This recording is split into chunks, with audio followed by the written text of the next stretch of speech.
তখন 10% কাটা হতো। আমরা ওইটাকে স্যার সহজ করে বলেছি যে ওই সময় কাটা লাগবে না, যখন তহবিল যখন আমাদের পার্টিসিপেন্টদেরকে দিবে তখন 10% কাটা হবে। এখানে নতুন করে স্যার ট্যাক্স বসে নেয়, এটাকে স্যার আরেকটু সহজ করা হয়েছে যাতে করে ইমপ্লিমেন্টেশনটা ভালো হয়। আর কালো টাকা নিয়ে স্যার যেটা বললেন, আমাদের আইনে স্যার যেটা গত বছর 15% ট্যাক্স দিয়ে কালো টাকা ছিল, এটা স্যার গত অগাস্টেই আপনি আসার পরেই সাথে সাথে এটা আমরা বাতিল করে দিয়েছি। এর বাইরে স্যার আরেকটা কালো টাকার প্রবিধান ছিল স্যার, সেটাও 30শে জুনে এক্সপায়ার করেছে, আমরা সেটাকে আর এক্সপান্ড করি নাই। সেটা হলো যদি কেউ জমি অথবা বাড়ি বা ফ্ল্যাট কিনে তাহলে একটু বেশি কর দিলে এটার উপরে কেউ কোনো কর্তৃপক্ষ এনবিআর অথবা সরকারের অন্য কোনো কর্তৃপক্ষ প্রশ্ন করবে না। এটাও স্যার আমরা আর বাড়াইনি।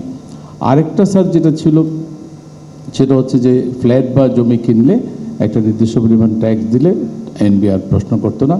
সেটাকে স্যার আমরা এবার একটু রেশনাল করেছি, দুইটা ভাগে ভাগ করেছি। একটা হচ্ছে যারা নিজের জমিতে বাড়ি করবে তাদের যদি স্যার অনেক সময় দেখা যায় বিদেশ থেকে হয়তো টাকাটা আর্ন করেছে, টাকাটা সম্পূর্ণ ঠিকভাবে এনেছে কিন্তু হয়তো ফর্মাল চ্যানেলে আসলে নানা কারণে আমাদের এখানে স্যার অপ্রতিশোধ টাকা থেকে যায়, সেখান থেকে যদি তারা কিনে তারা যাতে করে তাদের একটা এক্সিট রুট থাকে, সে কারণে আমরা বলেছি যে ট্যাক্স দিয়ে তারা এটা ঘোষণা দিলে ট্যাক্স অথরিটি এটা মেনে নেবে। কিন্তু এর মানে এই না যে অন্য কেউ প্রশ্ন করতে পারবে না, অন্য অথরিটিরা প্রশ্ন করতে পারবে। এবং এই টাকাটাও স্যার আমরা দ্বিগুণ করে দিয়েছি, আগে যা ট্যাক্স দিতে হতো এবার ডাবল দিতে হবে। আরেকটা করেছি স্যার যেটা আগে ছিল না, ফ্ল্যাট ক্রয়ের ক্ষেত্রে এখানে প্রায় আমরা 5 গুণ বাড়িয়ে দিয়েছি।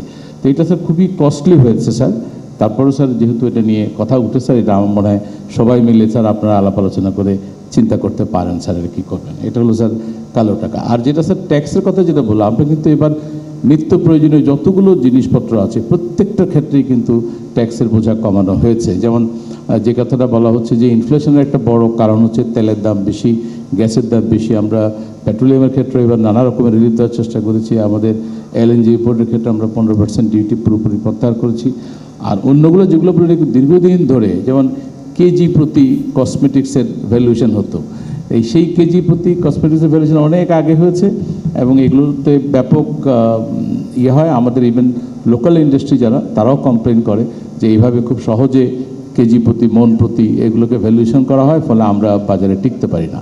তো সব কিছু মিলে আমরা এগুলো একটুকু বাড়িয়েছি। এগুলো যে শুধুমাত্র রাজস্ব আদায়ের জন্য বাড়ানো হয়েছে তা না, ইভেন আমাদের লোকাল ইন্ডাস্ট্রিকে প্রোটেক্ট করার জন্য এগুলো লাগে। কারণ এখন অলমোস্ট প্রত্যেকটা জায়গায় কিন্তু আমাদের নিজস্ব শিল্প ব্যবসায়ীরা তারা কিন্তু এই সকল ইন্ডাস্ট্রির সাথে জড়িত, সে কারণে এগুলো করতে হয়েছে।